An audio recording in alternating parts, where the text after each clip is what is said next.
కొన్ని సంవత్సరాలు పోయేటప్పటికి మీరు ఎంత రిపేర్ చేసినా సరే అది శిథిలమవుతూ వచ్చి చివరికి వచ్చేసరికి ఏమవుతుందండి, అది పాడు కొంపలాగా మారిపోతుందండి. మరి మన ఆత్మ గుడారమైనటువంటి ఈ శరీరం కూడాను 70 వచ్చేటప్పటికి 80 వచ్చేటప్పటికి శిథిలమైపోతుందండి. ఇంకా ఉందనుకోండి పాడైపోయిన కొంపలాగా మారిపోతుంది. ఇంకా ఎక్కువ సమయం ఉండే చాలా కష్టం అండి. అందుకే మనకు నిత్య నివాసమైనటువంటి మన చేత కట్టబడింది కదండి, ప్రభు చేత కట్టబడినటువంటి నిత్య నివాసము నిలవరి పట్టణం అంటే ఆ పట్టణం ఎప్పుడూ ఉంటుంది.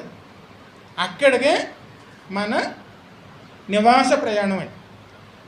దాన్ని పొందుకోవటానికి ఇక్కడ మనం ప్రయాసపడేవారునే